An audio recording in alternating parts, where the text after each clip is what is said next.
مولاي صل وسلم دائما. اعوذ باللہ من الشیطان الرجیم. بسم اللہ الرحمن الرحیم. وَإِذْ قُلْنَا لِلْمَلَائِكَةِ اسْجُدُوا لِآدَمَ فَسَجَدُوا إِلَّا إِبْلِيسَ أَبَى وَاسْتَكْبَرَ وَكَانَ مِنَ الْكَافِرِينَ. فَقُلْنَا يَا آدَمُ اسْكُنْ أَنْتَ وَزَوْجُكَ الْجَنَّةَ وَكُلَا مِنْهَا رَغَدًا حَيْثُ شِئْتُمَا وَلَا تَقْرَبَا هَذِهِ الشَّجَرَةَ فَتَكُونَا مِنَ الظَّالِمِينَ إِلَى آخِرِهِ. صدق اللہ مولانا العظیم. سبق کے آغاز سے پہلے سورۃ الفاتحہ کا ایک وظیفہ سماعت کر لیجئے.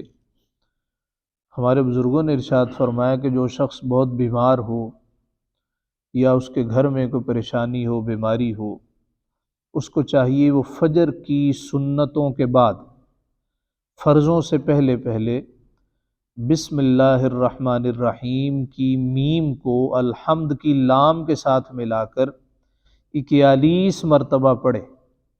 اس طرح بسم اللہ الرحمن الرحیم الحمد للہ رب العالمین. اور یہ عمل وہ 40 دن تک کرے، اللہ رب العزت ہر قسم کی بیماری کو دور فرما دیتا ہے. کل کے سبق میں ہم نے حضرت آدم علیہ السلام کی تخلیق کا ذکر کیا، اور آج کے سبق میں اسی سے متصل کہ جب حضرت آدم علیہ السلام کو اللہ رب العزت نے پیدا کر دیا تو حکم دیا کہ سجدہ کرو. کیوں سجدہ کرو؟ اس لیے کہ یہ علم میں تم سے زیادہ ہے. لہٰذا یہاں سے یہ مسئلہ ثابت ہوا کہ علم کی اہمیت عمل سے زیادہ ہے. علم کی اہمیت عمل سے زیادہ ہے. میرے مصطفیٰ نے فرمایا ساعۃ من عالم یتکی علی فراشہ ینظر فی علمہ خیر من عبادۃ العابد 70 عاما. کہ ایک عالم جو اپنے بستر پر تکیہ لگا کر اپنے علم میں غور و خوض کرتا ہے، وہ اس عابد سے بہتر ہے جو 70 سال رب کی عبادت کرتا رہتا ہے. یعنی علم کی اہمیت اتنی ہے. تو حضرت آدم علیہ السلام کو عمل کی وجہ سے سجدہ نہیں کروایا بلکہ علم کی وجہ سے. کیوں؟ اللہ تعالیٰ نے ان کو تمام اشیاء کے نام سکھائے. وَإِذْ قُلْنَا لِلْمَلَائِكَةِ، اور یاد کرو قلنا جب ہم نے کہا للملائکۃ فرشتوں سے اسجدوا لآدم، آدم کو سجدہ کرو. فسجدوا سارے سجدے میں گر گئے، الا ابلیس سوائے ابلیس کے. ابا منکر ہوا، واستکبرا اس نے غرور کیا، وکان من الکافرین اور کافر ہو گیا. یہاں پہ حکم ہے سجدے کا. سجدہ کسے کہتے ہیں؟ قاموس میں ہے کہ اپنے سر کو جھکا دینا، زمین کے ساتھ پیشانی کو لگا دینا، اس کو سجدہ کہتے ہیں. جبکہ لغت کی بڑی کتابوں میں ہے عاجزی کی انتہا کرتے ہوئے پیشانی کو زمین پہ رکھ دینا، اس کو سجدہ کہتے ہیں. شریعت میں 7 اعضاء پر سجدہ کیا جاتا ہے. وہ 7 اعضاء کون سے ہیں؟ دونوں پاؤں، دونوں گھٹنے، دونوں ہاتھ اور پیشانی. یہ چیزیں زمین پر لگیں گی تو شرعی سجدہ ہوگا. بعض لوگ یہ بھی کہتے نظر آتے ہیں کہ آپ سجدے میں گئے تو آپ کی انگلی اگر اٹھ گئی تو آپ کا سجدہ ہی کوئی نہیں ہے. یہ بہت ہی زیادہ شدت کا معاملہ ہے، ایسی بات نہیں ہے. طریقہ کار یہی ہے کہ آپ کی انگلیاں زمین پر لگی ہونی چاہیے. پھر اس میں سے بھی ادب آداب یہ ہے کہ انگلیوں کا پیٹ زمین پر لگا ہونا ضروری. فرمایا کہ جب ہم نے فرشتوں کو حکم دیا کہ سجدہ کرو آدم کو تو سب نے سجدہ کیا سوائے ابلیس کے. شیطان کہتے ہیں جو رحمت خداوندی سے دور ہو. ابلیس یہ اجمی نام ہے، اسی شیطان کو ہی ابلیس کہا جاتا ہے، اس کا نام ہے. اور شیطان اس کی صفت مردود ہے. سب نے سجدہ کیا سوائے ابلیس کے. اب ابلیس تھا کون؟ کیا یہ جن تھا یا یہ فرشتہ تھا؟ بعض لوگ کہتے ہیں کہ یہ فرشتوں میں سے تھا. کیوں؟ اللہ نے فرشتوں کو حکم دیا ہے سجدہ کرو، تو جنوں کو تو حکم نہیں دیا. اگر جنوں کو حکم ہوتا تو جن سجدہ کرتے. یہاں پہ چونکہ فرشتوں کو حکم ہے لہٰذا اس نے، وہ فرشتوں میں شامل تھا، اب اس نے سجدہ کرنے سے انکار کیا. جبکہ بعض احباب یہ کہتے ہیں اللہ نے خود کہا کان من الجن، وہ جنوں میں سے تھا. ففسق عن امر ربی، جب اللہ تعالیٰ نے حکم دیا تو اس نے اپنے رب کے حکم کا انکار کیا۔ تو جب قرآن میں ہے وہ جن تھا، تو یہاں پر یہ ہے کہ فرشتوں کو حکم دیا، اب وہ فرشتہ تو نہ تھا، وہ اس میں شامل کیسے ہو گیا؟ اس کا جواب یہ ہے کہ تھا وہ جن، مگر کثرت عبادت کی وجہ سے وہ فرشتوں میں شامل ہو گیا تھا۔ تو اس وجہ سے کہا کہ جب ہم نے حکم دیا تو یہ بھی موجود تھا، چاہیے تھا یہ بھی سجدہ کرتا، مگر یہ اکڑ گیا اور اس نے سجدہ کرنے سے انکار کر دیا۔ بہر طور اختلاف ہے، ابا اس نے کیا کیا؟ انکار کیا، واستکبر اور اس نے تکبر کیا۔ کبر یا تکبر کہتے ہیں اپنے آپ کو دوسروں سے برتر سمجھنا، اپنے آپ کو اپنے تئیں دوسروں سے افضل سمجھنا، اس کو تکبر کہتے ہیں۔ اور ایک لفظ ہوتا ہے استکبار، اپنی بڑائی خود چاہنا۔ تو فرمایا واستکبر، اور اس نے غرور کیا، وکان من الکافرین، اور ہو گیا یہ کافروں میں سے۔ یعنی اس نے، کافر کا مطلب کیا؟ انکار کرنے والا۔ جب اس نے اللہ رب العزت کا حکم ماننے سے انکار کیا اور سمجھا جی میں بہتر ہوں، تو چونکہ حکم خداوندی کا انکار کر بیٹھا تو کافر ہو گیا۔ اب آج بھی یہی حکم ہے، جس نے رب کے حکم کا انکار کیا، اگر کوئی نمازیں نہیں پڑھتا اس کا فعل ہے، گناہ گار ہے، لیکن سرے سے انکار کر دے، نماز تو ہے ہی کوئی نہیں۔ شراب پیتا ہے، اس سے کہا جائے شراب نہ پیو، ٹھیک ہے تو پیتا ہے، گناہ گار ہے، لیکن وہ کہتا ہے جی شراب کی حرمت کا ذکر کہاں پہ ہے، یہ تو ایسے مولویوں نے حرام قرار دی ہے۔ تو یہ انکار کرنا بندے کو کافر بنا دیتا ہے۔ اگر حرام کو حلال سمجھ لیا جائے تو بندہ کافر ہو جاتا ہے، یہ اصول ہے۔ تو گناہ کرتا ہے تو بھلے کرتا رہے، اس کا معاملہ ہے، لیکن اس کو جائز قرار دینا یہ ناجائز ہے اور یہ گناہ ہے۔ بال جبریل میں حضرت اقبال رحمۃ اللہ تعالی علیہ نے جبریل اور ابلیس کا ایک مکالمہ بھی لکھا۔ ذرا تصور کریں کہ جناب جبریل امین فرشتوں کے سردار، اور یہ عبادت کی وجہ سے، کثرت عبادت کی وجہ سے فرشتوں کے ساتھ مل گیا، اور بعض نے کہا ہے کہ فرشتوں کو پڑھانے بھی لگا، اور ایک روایت میں ہے کہ فرشتوں نے لوح محفوظ پر دیکھا کہ اللہ پاک نے لکھا ہے ایک ایسا ہوگا جو میری رحمت سے دور کر دیا جائے گا۔ تو سارے گھبرا گئے کہ ہم ہی نہ ہوں، اس کے پاس چلے گئے، جی آپ بڑے متقی پرہیزگار ہیں، دعا کریں۔ اس نے ہاتھوں کو اٹھایا اور کہا اللہ ان کو اپنی رحمت سے دور نہ کرنا، خود ہی ہو گیا۔ اس سے بڑا تکبر کیا ہو سکتا ہے؟ اس لیے جب بھی دعا کرنی چاہیے، یا اللہ ہمیں سیدھا رستہ دکھا، اے اللہ ہمارے علم میں اضافہ فرما، اے اللہ ہم نے اپنی جانوں پہ ظلم کر لیا ہے، تو اپنا آپ اس میں شامل رکھنا چاہیے۔ تو حضرت جبریل امین اور جناب حضرت جبریل اور ابلیس کا مکالمہ ہوا، جبکہ ابلیس کو راندہ درگاہ کر دیا گیا اور اس کو دنیا میں بھیج دیا گیا۔ تو چونکہ حضرت اقبال والا تخیل کے آدمی تھے، مفکر تھے، فلسفی تھے، تو حضرت اقبال نے ان دونوں کا مکالمہ اپنی کتاب بال جبریل میں لکھا۔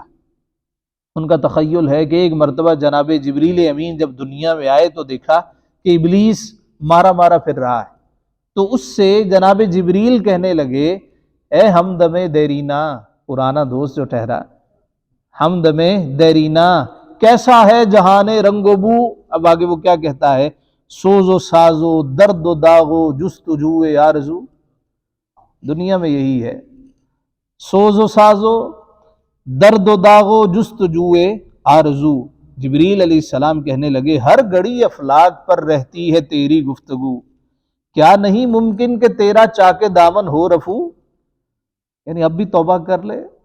اس نے کہا جو بھی کرے گا میں معاف کر دوں گا۔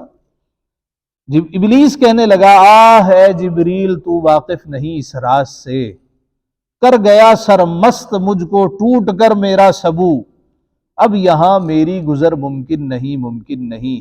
کس قدر خاموش ہے یہ عالم بے کاخ و کو، جس کی نومیدی سے ہو سوزے درون کائنات، اس کے حق میں تقنتو اچھا ہے یا لا تقنتو۔ جبریل علیہ السلام کہنے لگے کھو دیے انکار سے تو نے مقامات بلند، چشم یزدہ میں فرشتوں کی رہی کیا آبرو۔ تو نے انکار کیا، کتنے بلند مقام پر تھا، تجھے راندہ درگاہ کر دیا گیا۔ ابلیس کہنے لگا ہے میری جرت سے مشت خاک میں ذوق نمود، میرے فتنے جامع عقل و خرد کا تار و پو، دیکھتا ہے تو فقط ساحل سے رزم خیر و شر. اے جبریل تو وہاں پہ بیٹھا ہے، تو دیکھتا ہے کیا ہو رہا ہے؟ دیکھتا ہے تو فقط ساحل سے رزم خیر و شر. کون طوفان کے تماچے کھا رہا ہے میں کہ تو؟ خضر بھی بے دست و پا، الیاس بھی بے دست و پا، میرے طوفان یم بیم دریا بدریا جو بجو.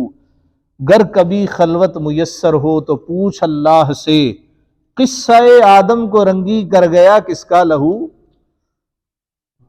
آدم کو کون پوچھتا اگر میں اپنا لہو پیش نہ کرتا؟ گر کبھی خلوت میسر ہو تو پوچھ اللہ سے، قصہ آدم کو رنگی کر گیا کس کا لہو. میں کھٹکتا ہوں دل یزداں میں کانٹے کی طرح، تو فقط اللہ اللہ اللہ. اب ذرا باریکی دیکھیے، کہتا ہے اے جبریل تو اللہ اللہ کا ورد کرتا ہے، میں اس کے دل میں رہتا ہوں. اب یہ ایک عجیب معاملہ ہے. جب اللہ رب العزت نے کہا نا سجدہ کرو، کہتا جی میں نے سجدہ نہیں کرنا، تو فرشتوں نے کیوں سجدہ کیا؟ سوال ہے. فرشتے بھی تو افضل ہیں، نوری مخلوق ہیں، تو مشت خاک سے تو افضل ٹھہرے. فرشتے سجدے میں گر گئے تو شیطان سجدے میں نہیں گرا. یہ قصہ سورۃ الاعراف میں تفصیل کے ساتھ ہے، کئی مقامات پر ہے، تو یہ ایک دفعہ اس کا ذکر ہوگا. کیا وجہ ہے کہ فرشتوں نے تو سجدہ کیا، شیطان نے سجدہ نہ کیا؟ فرشتہ کہتا تھا مولا میں نے صرف تجھے ہی ماننا ہے، تیرے سوا میں نے کسی کو نہیں ماننا، میں موحد ہوں بڑا پکا. اللہ کو اس نے آج تک ماننے سے انکار نہیں کیا. شیطان اللہ کو مانتا ہے مگر اللہ کی نہیں مانتا. وہ کہتا ہے مولا صرف تجھے ماننا ہے، تیرے سوا کسی کو نہیں ماننا. تو کیا فرشتے اللہ کو نہیں مانتے تھے؟ وہ بھی مانتے تھے. فرشتوں نے سجدہ اس وجہ سے کیا، انہوں نے سوچا جب خدا کو جو مان لیا ہے، اب یہ جس جس کو منواتا جائے گا مانتے جائیں گے. اس نے کہا جی آدم میں نے بنایا، مانو تو ہم مانیں گے. آج تک یہی دو فکریں چلی آ رہی ہیں. کچھ لوگ کہتے ہیں بھی اللہ کے سوا کسی کو نہیں ماننا، اور کچھ کہتے ہیں کہ جو اللہ کا ہو گیا اس کو بھی ماننا شروع کر دو کیونکہ اللہ نے جو منوایا ہے. یہ آج تک دو ہی فکریں، ایک ملکوتی فکر ہے اور ایک ابلیسی فکر. ابا اس نے انکار کیا، واستکبر مغرور ہوا، وکان من الکافرین اور ہو گیا کافروں میں سے.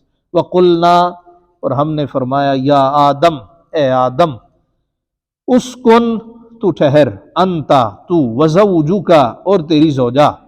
زوج کہتے ہیں جوڑے کو، ہمارے اردو میں زوجہ استعمال ہوتا ہے، حالانکہ زوج ہی اصل لفظ ہے. بیوی کے لیے مرد زوج ہے اور مرد کے لیے بیوی زوج ہے، جوڑا ہے. انت وزوجک الجنہ کہ تو اور تیری بیوی یہ جنت میں رہو. وکلا منہا رغدا حیث شئتما اور اس میں سے بے روک ٹوک جہاں تمہارا جی چاہے کھاؤ. ولا تقربا هذه الشجرہ مگر اس درخت کے پاس نہ جانا. فتکونا من الظالمین کہ ہو جاؤ گے حد سے بڑھنے والوں میں سے. اب حضرت آدم کو تو تخلیق کیا، زوج کہاں سے آ گئی اس کا تو اللہ نے ذکر نہیں کیا. روایات میں آتا ہے کہ نبی کے حضرت سیدنا آدم علیہ السلام کو پیدا کیا تو وہ جنت میں اکیلے اکیلے تھے، اداس اداس پھرتے تھے. ایک مرتبہ سوئے، جب اٹھے تو ایک خاتون تھی. کہا تو کون ہے؟ مولا یہ کون ہے؟ کہا کہ یہ حوا ہے. حوا حی سے ہے، یعنی زندہ انسان سے اس کو نکالا گیا، اس کو پیدا کیا گیا.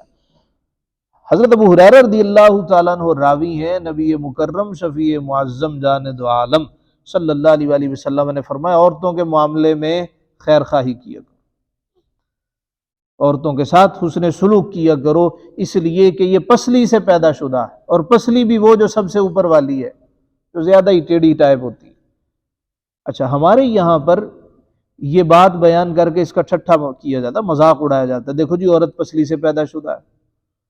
اور پھر ساتھ یہ بھی فرمایا کہ اس کو سیدھا کرنے کی کوشش کرو گے تو یہ ٹوٹ جائے گی. اور یہی آپ دیکھیں کہ جتنے سیانے لوگ ہیں جنہوں نے نسلوں کو پالا ہے، اپنی اولاد، اولاد کی اولاد، بیٹیوں کی اولاد، ان سے جب پوچھیں کہ بھئی گھر میں آپ کس طرح سکون کے ساتھ رہ سکتے ہیں تو عفو و درگزر ہی کا حکم دیتے ہیں. عفو و درگزر یعنی آپ سختی کریں گے اس پہ تو وہ تو نہیں سیدھی ہوگی، ٹوٹ جائے گی. سیدھے سے مراد یہ نہیں ہے کہ وہ کوئی غلط رستے پہ چل پڑی ہے یا ایسے ہے، اس کے ساتھ حسن سلوک کا حکم ہے. حسن سلوک کرو گے تو جیسے تم کہو گے ویسے وہ چلتی جائے گی، لیکن اگر سختی کرو گے تو جس طرح پسلی کی مثال اس لیے دی ہے کہ ٹیڑھی ہوتی، اس کو کبھی کوئی سیدھا نہیں کر سکا ہے تو ٹوٹ جاتی، اگر سختی کرو گے وقتی طور پہ دب جائے گی، طلاق کی دھمکی دے دو گے کہ میرے پاس یہ پاور ہے، لیکن وہ تمہارے ساتھ پھر کبھی مخلص نہیں رہے گی، تمہارے ساتھ کبھی سیدھی نہیں رہے گی۔ اب یہی بتایا کہ گھر میں حسن سلوک یہی ہے، دو باتیں کہہ بھی لے تو سن لو۔ روایت کا مفہوم ہے حضرت عمر رضی اللہ تعالیٰ عنہ کے زمانے میں ایک شخص کا جھگڑا ہو گیا اپنی زوجہ کے ساتھ، اور زوجہ نے اس کو صلواتیں سنائیں، تو وہ کہنے لگا میں بھی حضرت عمر کے پاس جاتا ہوں تمہاری شکایت کرتا ہوں، کہنے لگی جاؤ۔ حضرت عمر کے پاس شکایت لے کے آیا تو دروازہ بجانے لگا، اندر سے آوازیں آ رہی ہیں، کان لگا کے سنا نا تو حضرت عمر کی زوجہ حضرت عمر کو صلواتیں سنا رہی۔ لگا لو بھی میں تو کس کام کے لیے آیا تھا، یہاں تو میرے ہی گھر والا ماحول ہے۔ جانے لگا، دروازے کے ساتھ کپڑا اٹک گیا، آواز پیدا ہوئی، جناب فاروق فوراً سے پہلے باہر آئے، دیکھا کہ یہ جا رہا ہے، آپ نے پکڑ لیا، کیا کر رہا ہے تو؟ کہنے لگا جی میں گزر رہا تھا۔ فرمایا نہیں گزر نہیں رہا تھا، بات بتا، بات کیا؟ جی کوئی بات نہیں۔ آپ نے اس کو بٹھا لیا، ہاں پیار سے پوچھا بتاؤ کیا ماجرا کیا ہے؟ جی گھر میں اس طرح جھگڑا ہو گیا تو آپ سے میں ذکر کرنے آیا مگر یہاں بھی ہو رہا تھا۔ تو حضرت عمر مسکرا پڑے، فرمایا دیکھنا وہ مفت کی میری دھوبن بھی ہے، وہ میرے بچوں کی دائی بھی ہے، وہ گھر کے کام بھی کرتی ہے یعنی ماسی بھی ہے، سب کچھ ہے، اگر کبھی عمر کو کچھ کہہ دے تو عمر کو کوئی فرق پڑتا ہے؟ عمر پہلے بھی امیر المؤمنین تھا، عمر بعد میں بھی امیر المؤمنین۔ دیکھنا یہ سوچ ہے، ہم بعض اوقات انا کا مسئلہ بنا لیتے ہیں، انہیں میں نے گل کی تھی کیوں، وہ رہ نہیں سکتی، اس نے کرنی ہے، لیکن اگر ہم ہی، چونکہ ہم تربیت یافتہ نہیں نہ ہے، ہمیں بتایا نہیں جاتا انفارچونیٹلی، نہ ہمیں اسکولوں میں بتایا جاتا ہے، نہ کالجز میں بتایا جاتا ہے، ہمیں رٹے لگائے جاتے ہیں، بڑی بڑی کتابیں گدھے پہ لاد دی جاتی ہیں، لیکن زندگی گزارنے کا طریقہ، جو چیز عملی طور پہ سامنے آنی ہے وہ نہیں بتایا جاتا، پیسے کمانے کا طریقہ نہیں ہمیں بتایا جاتا، حلال و حرام کی تمیز نہیں بتائی جاتی، گھر میں رہنا کیسے یہ نہیں بتایا جاتا، باقی یہ ساری چیزیں گول کے پلا دیتے ہیں، اور وہ ایسی چیزیں ہوتی ہیں جس کا کوئی فائدہ نظر نہیں آتا۔ تو اس کا طریقہ کار کیا ہے؟ اپنے بچوں کو خود بھی کسی نیک بندے کی سنگت میں ڈال، تو اللہ رب العزت ضرور بھی ضرور اس کو باادب بنا دے گا۔ یہ ہمارا تجربہ ہے کہ جو لوگ کسی کی سنگت میں آ جاتے ہیں، جو لوگ کسی کی صحبت میں آ جاتے ہیں، اللہ تعالیٰ پھر ضرور کرم کر دیتا ہے، اللہ اندر کی دنیا کو بدل دے۔ اللہ رب العزت نے اس طرح حضرت حوا کو پیدا کیا۔ آگے نسلیں کیسے چلیں؟ ہوتا یہ تھا کہ حضرت حوا جب حاملہ ہوتی تو ایک لڑکا اور ایک لڑکی پیدا ہوتے، تو ایک حمل کا لڑکا دوسرے حمل کی لڑکی سے شادی کر لیتا تھا۔ یہ حابیل اور قابیل کا قصہ یہ آگے آئے گا، اس میں ہم وضاحت اور صراحت کے ساتھ یہ ذکر کریں گے کہ کیا ماجرا ہوا کہ قابیل نے اپنے بھائی حابیل کو قتل کر دیا، اس لیے کہ حابیل چاہتا تھا جو میرے ساتھ پیدا ہوئی ہے میں اس کے ساتھ نکاح کروں، اس شریعت میں یہ حرام تھا، بعد میں بہنوں کے ساتھ نکاح مطلق حرام قرار دے دیے، اور پھر اور بہت سے رشتے حرام ہو گئے۔ وَلَا تَقْرَبَا هَذِهِ الشَّجَرَةَ، مگر اس پیڑ کے پاس نہ جانا، فَتَكُونَا مِنَ الظَّالِمِينَ، ہو جاؤ گے ورنہ حد سے بڑھنے والوں۔ وہ پیڑ کون سا تھا؟ مختلف روایات ہیں، اللہ نے اس کا ذکر نہیں کیا تو ہمیں بھی قریدنے کی کوئی ضرورت نہیں۔ بعض نے کہا ہے وہ گندم کا دانہ تھا، بعض نے کہا فلاں درخت تھا، فلاں درخت تھا، اللہ ہی بہتر جانتا ہے۔ جو بھی تھا، اس میں نکتہ یہ ہے کہ اللہ نے ایک چیز سے روکا ہے، اس سے رک جانا چاہیے، بس یہ اس میں اصل نکتہ، کیوں روکا ہے، کس لیے روکا ہے، وغیرہ وغیرہ، یہ علتیں خود ہی تلاش کرتے رہو۔ فَأَزَلَّهُمَ الشَّيْطَانُ، تو شیطان نے انہیں لغزش دی، فَأَزَلَّهُمَ الشَّيْطَانُ عَنْهَا، تو شیطان نے انہیں لغزش دی، فَأَخْرَجَهُمَا مِمَّا كَانَا فِيهِ، جہاں رہتے تھے وہاں سے انہیں الگ کر دیا۔ وَقُلْنَا اهْبِطُوا بَعْضُكُمْ لِبَعْضٍ عَدُوٌّ، اور ہم نے فرمایا نیچے اترو، آپس میں ایک دوسرے کے دشمن۔ وَلَكُمْ فِي الْأَرْضِ مُسْتَقَرٌّ، اور تم ایک وقت تک زمین میں ٹھہرنا ہے، وَمَتَاعٌ إِلَىٰ حِينٍ، اور یہیں پہ زندگی گزارنی ہے، برتنا ہے۔ تو جنت میں ہوا کیا کہ شیطان نے قسم دے کر کہا کہ یہ کھا لو، دانہ کھا لو، یہ پھل استعمال کر لو، اگر کر لو گے تو یہیں پر ہمیشہ رہو گے، کبھی موت نہیں آئے گی۔ تو جناب آدم علیہ السلام نے سوچا کہ اللہ کی جھوٹی قسم تو کوئی کھا ہی نہیں سکتا۔ اب اس نے کس طرح وسوسہ دیا؟ وہ جیسے بھی وسوسہ دے سکتا تھا۔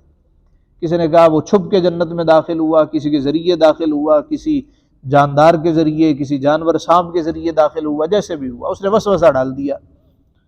تو جناب آدم علیہ السلام نے کہا اللہ کی قسم کھا کے کوئی غلط بات نہیں کر سکتا۔ اور دوسری بات مفسرین نے بیان کی کہ جب اللہ نے منع کیا تھا حضرت آدم نے کیوں کھایا؟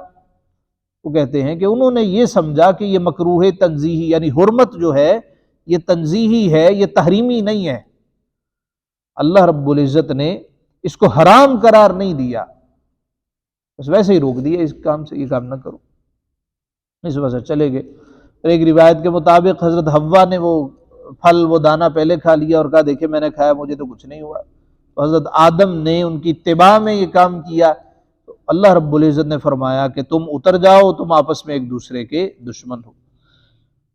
یعنی انسان دیکھیے، انسانوں کی دشمنی، پھر انسانوں کی جانوروں کے ساتھ دشمنی، پھر سانپ بچھو کے ساتھ دشمنی، یہ ساری چیزیں۔ اب یہاں پہ کیا فرمایا؟ اتارا، اس کا مطلب ہے کہ جنت آسمانوں پر کہیں ہے۔ میرا ذاتی خیال یہ ہے کہ یہ کوئی پلانٹ ہے، جس طرح کہا کہ ہم نے تمہارے لیے زمین ایک ٹھہرنے کی جگہ بنا دی، تو پلانٹ کتنے اللہ ہی بہتر جانتا ہے، ان گنت ہیں۔ حدیث مبارکہ نبی پاک صلی اللہ علیہ وآلہ وسلم حضرت عائشہ کہنے لگی یا رسول اللہ یہ آسمان پہ کتنے ستارے ہیں؟ کیا کوئی آپ کی امت میں سے ایسا بھی ہے جس کی نیکیاں آسمان کے ستاروں کے برابر ہیں؟ کہا ہاں عائشہ، وہ عمر ہے۔ چپ کر گئیں، خاموش ہو گئیں۔ حضور نے فرمایا خاموش ہو گئی ہو؟ یا رسول اللہ میں نے سمجھا تھا کہ میرے ابا جی کا نام لے کے۔ تو حضور نے فرمایا تمہارے والد ابو بکر کی غار والی نیکی ایک طرف ہے، عمر کی یہ ساری نیکیاں ایک طرف، یعنی ان کی اتنی عظمت۔ اچھا، ان گنت ستارے ہیں۔ ایک روایت کا مفہوم ہے جو سب سے آخر جنت جائے گا اس کو جو جنت ملے گی اس کی چوڑائی زمین و آسمان کے برابر۔ اس سے پہلے ہبل ٹیلیسکوپ وہ انہوں نے آسمانوں پہ بھیجی، ابھی وہ جیمز یہ انہوں نے بھیجی، جو انہوں نے تصویریں ارسال کی ہیں۔ ایک ستارے سے دوسرے ستارے تک کا سفر millions of millions light years کا ہے۔ یعنی میں یہ سمجھتا ہوں کہ اللہ فرمائے گا یہ تمہاری جنت ہے، یہ تمہاری جنت ہے، یہ تمہاری جنت، اتنی وسیع و عریض جنتیں۔ اچھا، فرمایا کہ ہم نے اتارا اور کہا یہ زمین ہے، یہاں پہ تم ٹھہر سکتے، اس کے علاوہ کہیں نہیں اتارا، اس لیے کہ کہیں پہ ہم رہ ہی نہیں سکتے تھے۔ ہمارے لیے جو لوازمات ضروری تھے، ہمارے لیے جو طعام ضروری تھا، کھانے پینے کی چیزیں ضروری تھیں، وہ مریخ میں نہیں ہے، وہ مشتری میں نہیں ہے، وہ زحل میں نہیں ہے، یورینس میں نہیں ہے، وہ طارد میں نہیں ہے، وہ ہیں تو زمین پر ہیں۔ یہاں آکسیجن بھی ہے، یہاں پہ ہمارے لیے کھانے پینے کی چیزیں بھی ہیں، اور پھر ہم یہاں کے باسی نہیں ہیں، یہ بات قابل توجہ۔ وَلَكُمْ فِي الْأَرْضِ مُسْتَقَرٌ، فرمایا ایک وقت تک تم نے ٹھہرنا، مَتَاعٌ إِلَىٰ حِينٍ، پھر ہم نے تمہیں یہاں سے لے جانا ہے۔ اور یہ زمین بھی ہمیشہ رہنے کے لیے تو نہیں ہے۔ یہ جو آئے روز آپ سنتے ہیں کہ موسمیاتی تبدیلی ہو رہی ہے، سردیاں سگڑ کے مہینے پہ آ گئی ہیں اور گرمیاں بڑھتی جا رہی ہیں، گرمی آتی ہے تو بہت گرمی، سردی ہے تو بہت سردی، تو جب تغیر ہوتا ہے وہ چیز فنا ہو جائے گی۔ تغیر نام ہی فنائیت کا ہے، انسان اگر ایک ہی عمر کرے تو شاید فنا نہ آئے، لیکن چونکہ وہ بدلتا ہے، اس کی عمر بدلتی ہے، لہٰذا اس کو فنا آئے گی۔ تو ہم یہاں پہ ایک وقت مقرر کے لیے۔ اچھا، دوسری تیسری چیزیں وہ شاید یہیں کی ہیں۔ بکری ہے، بکری کا سردیوں میں بھی وہی لباس ہے اور گرمی میں بھی وہی لباس ہے۔ شیر نے کبھی نہیں کہا کہ بھئی مجھے ٹھنڈ لگ رہی ہے، مجھے کوئی لباس، کوئی کوٹی، کوئی جرسی، کوئی ایڈیڈاس، کوئی نائکی، کوئی یہ وہ مجھے کوئی مہیا کرو بھئی۔ یہ ہم ہی کہتے ہیں۔ آج تک ان لوگوں نے یہ نہیں کہا میں یہ کچا گوشت کھا کھا کے تنگ آ گیا ہوں، شیر نے کبھی کہا ہے مجھے کوئی بھون کے، کوئی پکا کے، کوئی ریسپیاں بنا کے یہ کھلاؤ بھئی۔ بکری ہے، جب سے ہم نے ہوش سنبھالا ہے وہ پٹھی کھا رہی، چارہ ہی کھا رہی ہے، اس نے کبھی پیزے کی ڈیمانڈ نہیں کی۔ ہم ہیں یعنی کہ انسان۔ اچھا، پھر سارے گھونسلہ ہے تو گھونسلے میں رہنا شروع کر دیا، جیسا گھر ہے وہیں پہ رہنا شروع کر دیا۔ اچھا، ہم چونکہ اس دنیا کے باسی نہیں ہیں، اس لیے ہمیں گرمی بھی بہت لگتی ہے، سردی بھی بہت لگتی ہے۔ تو سردی سے بچاؤ کے لیے گرم سویٹر، کوٹیاں، گرم کمرے، ہیٹر، آگ، جانے کیا کیا کچھ کرتے ہیں، اور گرمی آ جائے تو ایئر کنڈیشن ہو، پنکھے ہوں، فلاں ہو فلاں ہو فلاں ہو۔ لباس ہمیں چاہیے، ہمیں سردی گرمی سے بچاؤ کی چیزیں چاہیے۔ کھانا نہیں ہم کچا کھا سکتے، گوشت کو کچا کھاتا ہے، یہ سارے جانور کچا کھا لیتے ہیں جو درندے ہیں۔ ہم کیا کہتے ہیں، پکا کے کھلائیں، چلو پکا کے کھلا دیا۔ پھر چونکہ ہمیں وہ ذائقہ نہیں آتا جو کہ ہمارے جینز میں چلا آ رہا ہے، ہم کہتے ہیں کوئی شیف ہو، بتاؤ کون سا ریسٹورنٹ اچھا ہے جس کا ذائقہ ذرا اچھا ہو۔ گوشت ہی ہے، چکن ہی ہے، اسی کو بنا جانے کیا سے کیا بنا رہے ہیں، کیا سے کیا بنا رہے ہیں، چکن تو نہیں بدلا، وہ تو وہی ہے، لیکن کہتے ہیں اس میں ٹیسٹ بہت ہے۔ جو جنت میں کھایا تھا ہمارے جد اعلیٰ نے، جناب آدم نے، وہ ظاہر ٹریول تو کر رہا ہے، وہ جینز تو ہمارے اندر موجود ہیں، تو ہم اس ذائقے کی تلاش میں نت نئے کھانے بناتے ہیں، ریسپیاں بناتے ہیں، ہمیں چین نہیں ملتا۔ ایک ریسپی بناؤ، دوسری بناؤ، تیسری بناؤ۔ پہلے ابا جی بتاتے ہیں کہ سوکھی روٹی کھا لی، لسی پی لی، کچھ نہ لبیا تو مرچا نہ کھا لی، یہی ہوتا تھا۔ اچھا پھر اور چیزیں آ گئیں، مجھے یاد ہے تراویح کے بعد بڑا دل کرنا کہ آج روٹی نہیں کھانی، تو وہ انڈے والا برگر ہوتا تھا، شامی برگر، بڑی عیاشی سمجھی جاتی تھی، وہ برگر کھانا شروع کر دیا۔ تو اب اس کا کوئی نام تو لے دو، ہم کہتے ہیں ایک ہی تو پینڈو والی گل کر دی۔ زنگر، شوارمے، پیزے، پاستے، لزانیاں، فلاں فلاں فلاں، یہ کیا ہے؟ یہ ہم اس ذائقے کو تلاش کرتے ہیں جو ہمارے جینز میں موجود ہے، اور ایک وقت آئے گا جب ہم یہاں سے چلے جائیں گے، اس جنت میں چلے جائیں گے، وہاں موت نہیں ہوگی۔ فرمایا جو چاہو گے حاضر ہوگا، اور اللہ کی ہر نعمت تمہارے سامنے موجود ہوگی۔ فرمایا ہم نے حضرت آدم کو بھیج دیا، زمین پر اتار دیا، کہا تم نے اس پلانٹ میں رہنا ہے۔ حضرت عباس رضی اللہ تعالیٰ عنہ کہتے ہیں حضرت حوا کو مکہ مکرمہ کے پاس اتارا گیا، اور حضرت سیدنا آدم کو ہند کے قریب اتارا گیا۔ سری لنکا میں ایک جگہ ہے، اور اس جگہ کو وہ بھی متبرک سمجھتے ہیں، مسلمان بھی متبرک سمجھتے ہیں، وہاں پہ ایک بڑے سے قدم کا نشان موجود ہے۔ مسلمان کہتے ہیں یہ حضرت آدم کا قدم ہے، اور وہ کہتے ہیں ہمارے کسی بڑے کا، ہمارے دیوتا کا قدم ہے، اور لوگ وہاں پہ جاتے ہیں زیارت کے لیے۔ پھر کئی سال تک زمین میں رہے، عرصہ ہے دراز کے بعد عرفات کے مقام پر حضرت آدم اور حضرت حوا کی ملاقات۔ عرفہ یعرف کا مطلب ہے پہچان لینا، اس کو عرفات اس لیے کہتے ہیں، ان دونوں نے وہاں پہ ایک دوسرے کو پہچانا اور وہاں پہ یہ ملے۔ آگے چلتے ہیں، وَلَكُمْ فِي الْأَرْضِ مُسْتَقَرٌّ وَمَتَاعٌ إِلَىٰ حِينٍ فَتَلَقَّىٰ آدَمُ مِن رَّبِّهِ كَلِمَاتٍ فَتَابَ عَلَيْهِ۔ آدم نے اپنے رب سے کچھ کلمات سیکھے تو اللہ نے اس کی توبہ قبول کر۔ جب زمین پہ اترے تو نادم تھے کہ اللہ رب العزت کی میں نے نافرمانی کی ہے۔ یہاں بھی یہ بھی یاد رہے کہ اللہ کا نبی معصوم ہوتا ہے، گناہ نہیں کرتا۔ تو یہ انہوں نے کیا کیا؟ یہ خلاف اولا کام کیا، گناہ نہیں کیا۔ خلاف اولا کیا تھا کہ اس سے بہتر تھا کہ آپ یہ کام نہ کرتے، اس کو خلاف اولا کہا جاتا ہے۔ حضرت آدم علیہ السلام چونکہ نبی ہے، نبی معصوم عن الخطا ہوتا ہے۔ معصوم کا مطلب ہے باوجود گناہ کرنے کی قدرت ہونے کے گناہ سے باز رہتا، اس کو معصوم کہتے ہیں۔ کب معصوم ہوتا ہے؟ جب وہ نبوت کا اعلان کرتا، اور اس سے پہلے بھی اللہ تعالیٰ اسے محفوظ فرماتا ہے۔ اہل تشیع حضرات وہ کہتے ہیں کہ جس طرح انبیاء معصوم ہیں، اسی طرح اہل بیت اطہار کے جو ائمہ ہیں وہ بھی معصوم ہیں۔ ہم کہتے ہیں ہمارا عقیدہ ان کی معصومیت کا ہرگز نہیں ہے، ہم کہتے ہیں اللہ انہیں محفوظ کرتا ہے، وہ گناہ نہیں کرتے، لیکن معصوم فرشتے ہیں یا انبیاء کی ذات۔ اللہ تعالیٰ نے انہیں کچھ کلمات سکھائے، وہ کلمات کون سے ہیں؟ ہم جب 8ویں سپارے میں اس کو پڑھیں گے، ربنا ظلمنا انفسنا وان لم تغفر لنا وترحمنا لنکونن من الخاسرین۔ یہ حضرت آدم کو اللہ نے کلمات سکھائے۔ اور ایک روایت ہے، ابن جریر طبری نے اس کو نقل کیا ہے کہ حضرت آدم علیہ السلام نے اللہ سے عرض کیا، پاک پروردگار تجھے محمد کا واسطہ مجھے معاف کر دے، میری توبہ قبول فرما دے۔ تو فرمایا گیا کہ یہ کون ہے؟ کہا کہ مولا جب میں نے آنکھ کھولی تو نے روح پھونکی تو تیرے عرش پر لکھا تھا، یہ ببرکت نام لکھا تھا، تو میں نے کہا جو نام تیرے عرش پہ لکھا ہے معمولی نہیں ہو سکتا۔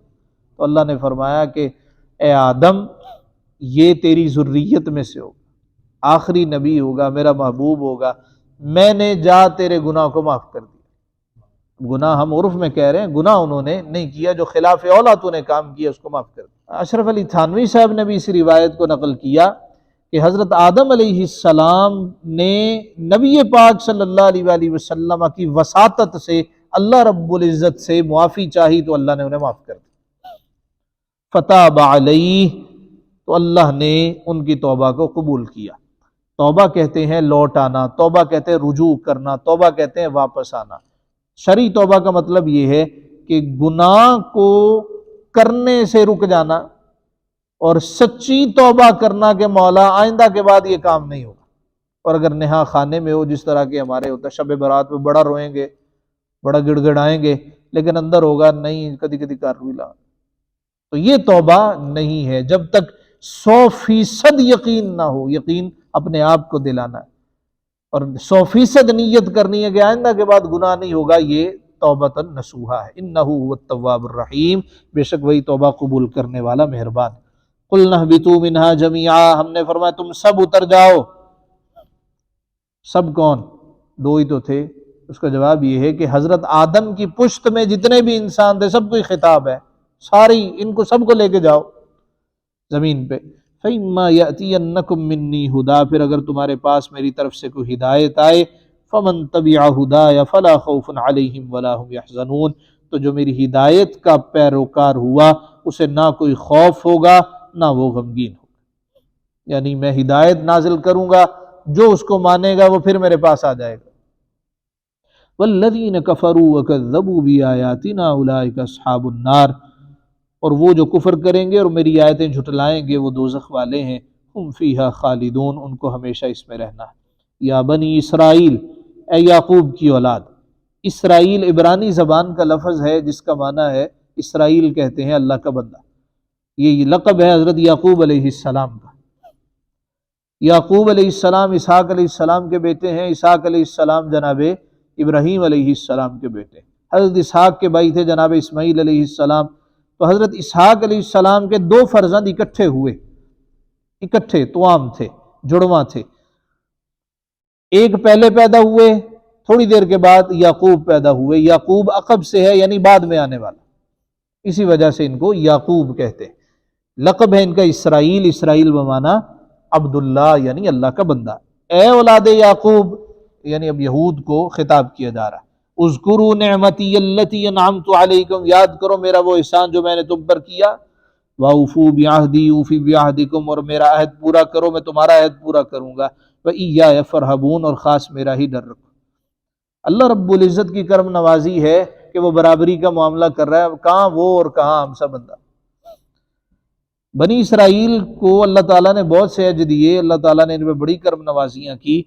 فرمایا کہ میرا احسان یاد کرو جو میں نے تم پر کیا۔ تھوڑے احسان اللہ نے کیا، من و سلوہ اللہ نے ان پر نازل کیا، پہاڑ آیا اللہ نے وہ ان پہ سائڈ پہ کر دیا، طرح طرح کے عذاب کو ان سے دور کیا۔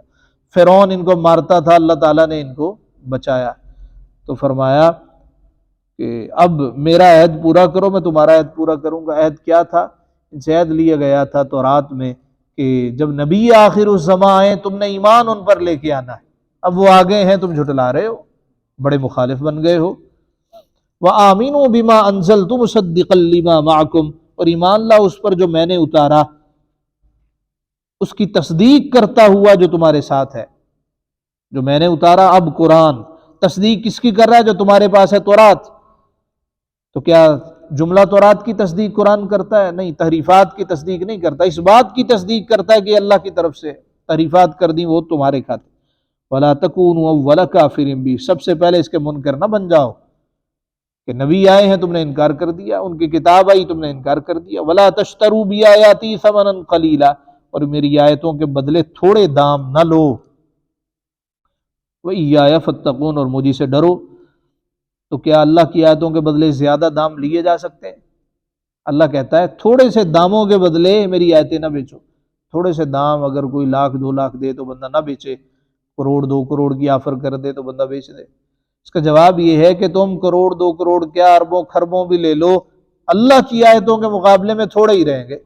وَلَا تَشْتَرُوا بِآيَاتِي ثَمَنًا قَلِيلًا، میری آیتوں کے بدلے تھوڑے دام نہ لو۔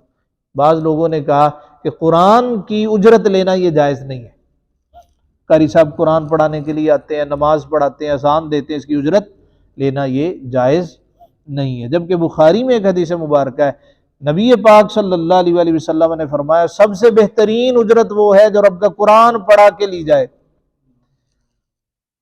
تو اس کا مطلب یہ نہیں ہے کہ ہم قرآن پڑھ رہے ہیں اس کے بدلے پیسے لے رہے ہیں، اس کا مطلب ہے کہ جو اس نے وقت لگایا ہے اس کی خدمت کی جا رہی۔ لیکن فکس کر لینا کسی سے کہ بھئی میں تراویح پڑھانے کے لیے آؤں گا مجھے اتنے پیسے دیں گے، یہ حرام ہے، یہ باطل ہے، اس لیے کہ ثواب اس کا اللہ رب العزت عطا فرمائے۔ اچھا جی، ایک شخص ہمارے حضرت جی کے پاس آیا کہنے لگا جی یہ تہاڈا منڈا تلاوت کردا ہے تے لوگ پیسے سٹ دینے تے پیسے لیندا ہے، تو بڑا جلال آیا، فرمانے لگے تہاڈے پتر گانے سنا کے لے لین تے جائز ہے، میرا پتر قرآن سنا کے لوے تے حرام ہے۔ یہ جنہیں کل کلام راسی کہا جاتا تھا، آج کل ان کے ساتھ تصویر بنانے کو مسلمان فخر سمجھتے ہیں، سیلیبریٹی یہ نام دے دیا، گلوکار، سنگر اور پتہ نہیں کیا کیا یہ نام دے دیا، یعنی اچھے نام رکھ لینے سے وہ اچھا ہو جائے گا، یہ حرام کی کمائی ساری کی ساری۔ اسی طرح ایک صاحب نے پوچھا کہ یہ کوئی اپلیکیشن ہے، ٹک ٹاک ہے یا ویگو کے بیگو ہے، اس پہ لوگ لائیو آتے ہیں، اس پہ لائیو آ کے پیسے لیتے ہیں، اور وہ اس میں پیسے لیتے کس طرح ہیں، کس کو کہتے ہیں تو ناچ کے دکھا، کس کو کہتے ہیں تو کلا بازی کھا، کس کو کہتے ہیں تو یہ کر وہ کر، یہ کیا، یہ سارے ناجائز دھندے ہیں۔ حلال و حرام کی تمیز ہی چھوڑ دی ہے کہ ان میں سے جائز کون سا ناجائز کون سا ہے۔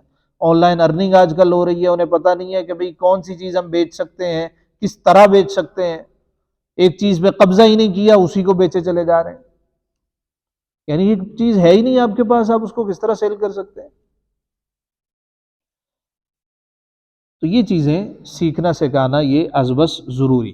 فرمایا اللہ کی آیتوں کو تھوڑے داموں کے بدلے نہ بیچو، وَإِيَّايَ فَاتَّقُونَ، اور مجھ سے ڈرتے رہو، وَلَا تَلْبِسُوا الْحَقَّ بِالْبَاطِلِ، اور حق سے باطل کو نہ ملاؤ، وَتَكْتُمُوا الْحَقَّ وَأَنْتُمْ تَعْلَمُونَ، اور جان بوجھ کر حق نہ چھپاؤ، تم جانتے بھی ہو کہ حق کیا ہے اور باطل کیا ہے۔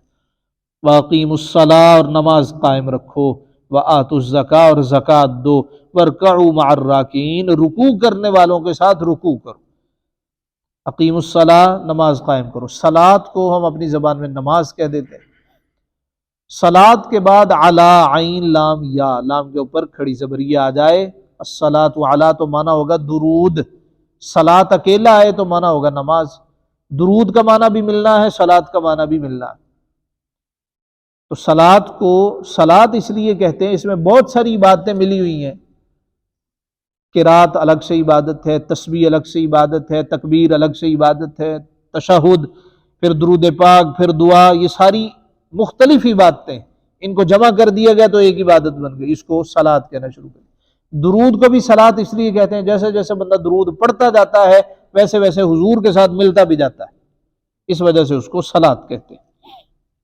فرمایا اور نماز قائم رکھو، وآتوا الزکاۃ، اور زکوٰۃ دو۔ زکوٰۃ کا لفظی مطلب ہے نشو و نما، مال کا بڑھنا۔ یہ بڑھتا کیسے ہے؟ جب اس کی کانٹ چھانٹ ہوتی ہے، پودا جب تک اس کی کانٹ چھانٹ نہ ہو اس کی گروتھ اچھی نہیں ہوتی۔ تو فرمایا جو مال ہے جب تک تم زکوٰۃ ادا نہیں کرو گے اس وقت تک اس میں نشو و نما نہیں ہوگی، بے برکتی ہوگی۔ ایک صاحب مجھ سے کہنے لگے میری دیکھنا ذرا کنی زکوٰۃ ہے، میں کہا جی 40 لاکھ۔ وہ کہتے 40 لاکھ دما، میرے تے کلیجے نو ہاتھ پیندا ہے۔ میں کہا او دینوں تینوں پیا جن نے تینوں 16 کروڑ دیتا ہے، تو 16 کروڑ میں سے 40 لاکھ تیری زکوٰۃ بنتی ہے تو وہ نہیں دے رہا، خالی ہاتھ آئے تھے خالی ہاتھ جانا ہے۔ تو زکوٰۃ لوگ نہیں ادا کرتے، یا نکال بھی لے تو کاروبار میں ہی اس کو کھپاتے رہتے ہیں، کاروبار میں ہی چلاتے رہتے ہیں۔ حالانکہ اصول یہ ہے جو آپ نے پیسے زکوٰۃ کے نکالے ہیں اگر اس سے انکم جنریٹ ہوتی ہے تو وہ بھی زکوٰۃ کی جائے گی۔ تو اس کے پیسے الگ سے ہونے چاہیے۔ اگر آپ نے کہا کہ میں آہستہ آہستہ دوں گا، میوچل فنڈ میں ڈال دیے، کسی اسلامک اکاؤنٹ میں ڈال دیے، جو سیونگ اکاؤنٹ ہے اس میں ڈال دیے، تو وہاں سے کچھ پیسے آ رہے ہیں تو وہ ظاہر ہے وہ بھی زکوٰۃ کے ہیں، وہ آپ کے تھوڑی ہیں۔ اس طرح کاروبار میں زکوٰۃ کے پیسے لگا دیے تو وہ جتنے پیسے آپ نے لگائے ہیں اس سے جتنے پیسے بنیں گے وہ سارے کے سارے زکوٰۃ ہی کی مد میں دیے جائیں گے۔ زکوٰۃ ہے کتنی؟ 2.5%۔ 1,00,000 روپیہ ہو تو 2,500 روپیہ زکوٰۃ ادا کرنا ضروری۔ 7.5 تولے سونا، 52 تولے چاندی یا اس کے مساوی رقم ہو تو زکوٰۃ ادا کی جائے گی۔ استعمال کی کسی شے پر زکوٰۃ نہیں ہے، بھلے 10 گاڑیاں، بھلے 10 مکان ہیں، جو استعمال کے ہیں ان پر زکوٰۃ نہیں۔ وَارْكَعُوا مَعَ الرَّاكِعِينَ، رکوع کرنے والوں کے ساتھ رکوع کرو، یعنی جماعت کے ساتھ نماز ادا کرنے کی تلقین کی جا رہی۔ یہاں پہ یہ مسئلہ بھی ہے، اللہ نے کہا ہے کہ رکوع کرنے والوں کے ساتھ رکوع کرو، یعنی باجماعت نماز پڑھو، تو اگر خواتین باجماعت نماز پڑھنا چاہیں تو پڑھ سکتی۔ امام شافعی رحمۃ اللہ تعالی علیہ کہتے ہیں کہ عورتوں کی نماز کرا سکتی، اور اس کا طریقہ کار کیا ہے؟ وہ درمیان میں کھڑی ہوگی، آگے کھڑی نہیں ہوگی، اس طریقے کے ساتھ وہ جماعت کرا سکتی ہے۔ احناف کے نزدیک یہ مکروہ تحریمی، ایسا نہیں کرنا چاہیے، لیکن اگر کوئی مجبوری ہو، کروانی پڑ بھی جائے تو اس پہ حرام کے فتوے نہیں لگانے چاہیے، وہ پڑھ سکتی۔ اس پہ دلیل کیا ہے؟ حضور علیہ الصلوۃ والسلام کی ایک صحابیہ تھی حضرت ام ورقہ رضی اللہ تعالی عنہا۔ حضور علیہ السلام نے ان کے لیے ایک ضعیف مؤذن مقرر کیا تھا، وہ اذان دیتا تھا اور یہ گھر میں ان کی باندی تھی، غلام تھا، ان کو یہ جماعت کروایا کرتی تھی۔ یہ صحیح حدیث مبارکہ۔ تو ایک مرتبہ حضرت ام ورقہ عرض کرنے لگی، یا رسول اللہ مجھے حکم دیں، بدر کی جنگ ہے تو میں نے بھی ساتھ جانا ہے، میں زخمی کی تیمارداری کروں گی کہ اللہ مجھے شہید کر دے، میں وہاں پہ شہید ہو جاؤں۔ حضور نے کہا کہ ٹھیک ہے، تیری خواہش ہے شہید ہونے کی۔ حضور نے نام رکھ دیا ان کا شہیدہ، وہیں پہ رہیں۔ نبی پاک صلی اللہ علیہ وسلم ان کے پاس آتے تھے اور حضور علیہ السلام ان کی بے حد عزت اور قدر کیا کرتے تھے۔ ان کی باندی اور ان کے غلام نے پھر ان کو شہید کر دیا، تو حضور علیہ السلام کا فرمان سچا ثابت ہوا، فرمایا کہ تو شہیدہ۔ اتأمرون الناس بالبر، کیا لوگوں کو بھلائی کا حکم دیتے ہو؟ وتنسون انفسکم، اور اپنے آپ کو بھول جاتے ہو۔ وانتم تتلون الکتاب، حالانکہ تم کتاب پڑھتے ہو۔ افلا تعقلون، تو کیا تمہیں عقل نہیں ہے؟ کہ ان کے ربیوں کی بات ہو رہی ہے، مطلق بات کریں تو سب کی بات ہے۔ فرمایا دوسروں کو تم نیکی کا حکم دیتے ہو، بھلائی کا حکم دیتے ہو، اور اپنے آپ کو بھول جاتے ہو، اپنے لیے کوئی نہیں۔ وانتم تتلون الکتاب، حالانکہ تم جانتے بھی ہو، عالم بھی ہو، کتاب پڑھنے والے جاننے والے بھی ہو۔ افلا تعقلون، تو کیا تمہیں عقل نہیں ہے؟ واستعینوا بالصبر والصلاۃ، اور صبر اور نماز سے مدد چاہو۔ وَإِنَّهَا لَكَبِيرَةٌ إِلَّا عَلَى الْخَاشِعِينَ، اور بے شک نماز بھاری ضرور ہے مگر ان پر جو دل سے میری طرف جھکتے ہیں۔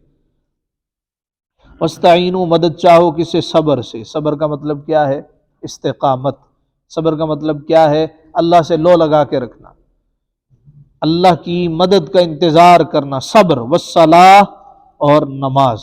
حدیث مبارکہ نبی پاک صلی اللہ علیہ وسلم پر جب کوئی خوف ظاہر ہونے لگتا ہے، یعنی دشمن حملہ آور ہو رہا ہے یا کوئی اور پریشانی مصیبت ظاہری اسباب میں ہوتی، ظاہری دنیا میں، تو آپ نماز شروع کر دیتے تھے۔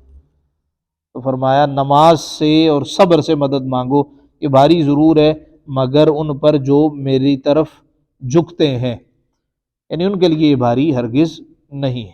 ایک ہوتا ہے، آپ نے لفظ سنا ہوگا خشوع و خضوع۔ خشوع و خضوع کے باب میں مفسرین کرام نے بحث کی ہے۔ خشوع کسے کہتے ہیں؟ ایک ہوتا ہے خشوع پسندیدہ اور ایک ہے ناپسندیدہ، خشوع مذموم اور محمود۔ خشوع مذموم کون سا ہے؟ کہ ایسے ہی لوگوں کے سامنے نیک بننے کی ایکٹنگ کرنا، سر جھکا کے ایسے بیٹھے رہنا، اوپر سے پرنا سا لے لینا اور لوگ سمجھے میں بڑا نیک سالم، یہ خشوع ہے مذموم، اس کی مذمت کی گئی ہے۔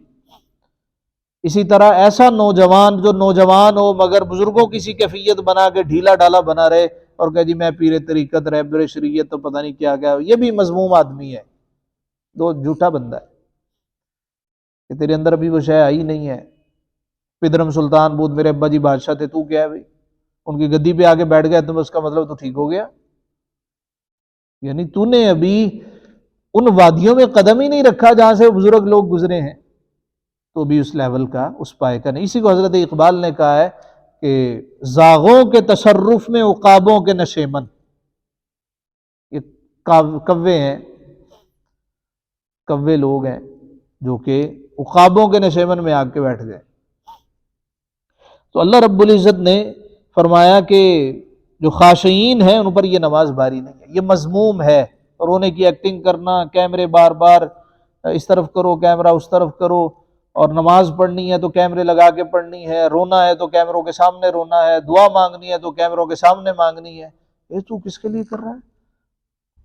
حج پہ جاتے ہیں لوگ، سامنے کعبہ شریف ہے، ادھر ہی سیلفیاں بنا رہے ہیں، ادھر ہی اس تمام کے تمام حرکات و سکنات ہو رہی ہیں.